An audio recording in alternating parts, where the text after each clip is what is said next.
Welcome back, guys. Hi, guys. Good to see you again.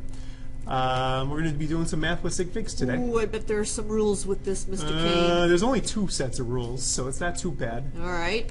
All right. It turns out the calculators do not do sig figs. When you ask your calculator to take 22 centimeters and divide by 7 mils, it gives you an answer of 3.142857143 centimeters per milliliter. Okay. Yeah, that's too much information. That's a little precise for 22 divided by 7. Check this out. The precision here on this ruler was the guess digit was in the ones place. Yeah. The guess digit here was in the ones place on this measurement. So where do we think? Yeah. Yeah, you know, having precision all the way down to the tenths, hundredths, thousandths, 10,000ths, 100,000ths. Millions, 10 millions, 100 million, to the billions place value? Yeah. Yeah, I don't think we have that much precision, do you? Yeah, that's a little crazy with those two tools that you measured with. So there are some rules for telling us whether how far to go before we round. Okay. All right. And that's a common question in chemistry, isn't it? Yeah. Where do you want me to round? Sig fig rules. Yeah. Yeah, just use the sig fig rules because statistically they're good most of the time. Okay.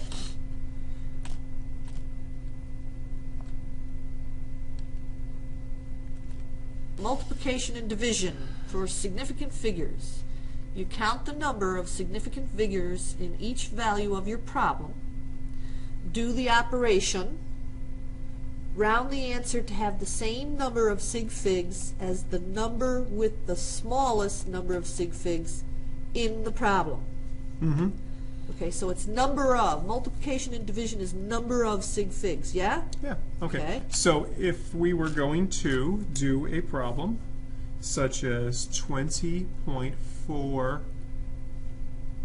grams times 17.32 grams. Don't usually multiply masses. No, but it's just an just for an example, and this is actually good because it'll help us follow units even though the units aren't making sense at the end. Okay. You said the first step was to count sig figs. It appears that the number 20.4 has those two and the one in between, the sandwich, so we have got 3 sig figs there. And this one has 4 sig figs. So what we're going to do here is we're going to hit equals on our calculator. The calculator says 353.328, and according to the units, it should be grams times grams, which is grams squared. Yeah. Okay. Where did I want to round? Well, I've got 3 sig figs here and 4 there. You said the least number of sig figs, which is 3. So I'm going to pick out the first 3. 1, 2, 3. And I am going to go ahead and use this 3 to decide how to round that 3. The math class I grew up in, they taught me that 4 or less, you leave it alone. Okay. 5 or above, you round up. Right? This is not, we're not doing any new math skills here. So I'm gonna give an answer of 353 grams squared. So the answer cannot be, or no, the answer cannot have more significant figures than the number in the problem. Then the least, yeah, than the number with the least number of sig figs. Crazy to have 6 sig figs in your answer when your least significant is 3. Is 3, right? Okay. Exactly. So got it. We always do the smallest number of sig figs. All right, so it's a counting issue. Counting how many, yeah? Right, counting. All right. Oh, isn't this the same rule? Addition and subtraction? Just another... you know what, it's a little bit different because you know they taught us addition and subtraction was one kind of math, and then later on they taught us multiplication and division was another kind of math. It's a little bit speedier, so there's a little bit weirdness to it. Different rule, okay. Okay. Basically, the rules here are you find your significant place value in each number.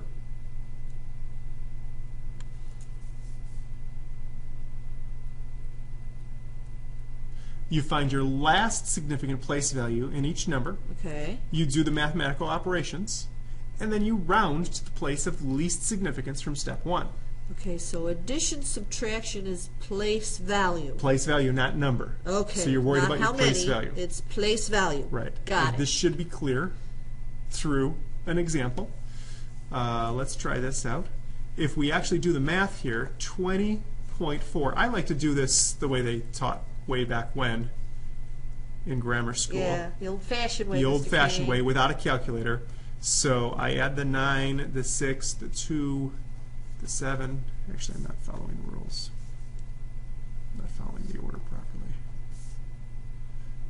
So the first step is to figure out the last place value. I've got the 4, the tenths place. Okay. And then the 9, which is in the tenths, hundredths, thousandths, the 10,000ths. So that second number is way more precise than the first number, isn't it? Yeah, this is more precise than that. So when I'm all done, I can't use this much precision. I have to use this much precision. Okay, so my answer should end in the tenths place. Right, to indicate that my worst precision was tenths place value. All right, so I add the 9, the 6, the 2. That would be 7.73. So I got 37.7269. But the place value I want is the tenths place value, the least precise place value. Well, doesn't it all round up because of that 9 at the end there, Mr. Kane? You want me to round how many times now? Let's see, it would just kind of roll over, wouldn't it? I'm not doing any more work than I have to. You want me to round once, twice, 3 times? No. I'm sorry, I'm not doing that much work. Just by the immediate neighbor. Got it. Once, all right. So that X and X, we're getting rid of those. So I'm even going to do this. Yep. All right. So 37 point. The 2 tells me to leave. The 2 tells me to leave it alone. So 37.7. Okay. And it should have a unit. But yeah. And just if these had units, then this would be a perfect example. We're just doing examples. So. Hey, let's put grams. Grams. Yeah. So grams, right? Yep. Grams. That means my answer should be in grams. All measurements will have units.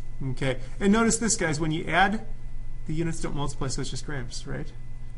If I had multiplied grams times grams, I get grams times grams, which is grams squared. It has to be the same units to add. Yeah. Kelvin. Kelvin. Is this Lord Kelvin here? Sure looks like Lord Kelvin. That is Lord Kelvin. He was known as an absolute zero. Funny, I think that's what I'm known as too. Actually, we've talked about the Kelvin temperature scale in class before. Yeah. So this is just a picture of Lord Kelvin, and you might be able to guess where Lord Kelvin was born. Yes, another Brit. I think he was a Brit. I'm not positive on that. Are you positive on that? I'm positive. Oh, you're all right. Hey, isn't he the guy who experimented with gases? Yeah, he experimented with gases, and he found out that there's an absolute temperature, absolute lowest temperature that you can get to. Oh, okay. And kinetic energy, which is the energy of motion. Right, which we've talked about. Okay, we've talked about that. And the lower the temperature, the less motion. So the lower the kinetic energy. Exactly. All right. So basically, what we need here is we need you to write this down in a place in your notebook that's accessible, because it's a conversion factor you're going to use all the time. Either write it on the back of your periodic table or the front cover of your notebook. And chemistry doesn't use Fahrenheit, so we're always Celsius people, aren't we, Mr. It's always Kane? going to be this. Our thermometers measure in Celsius, and when we want to convert to Kelvin, we add 273.15, and we're done. Okay. It's a real easy conversion. Sounds good.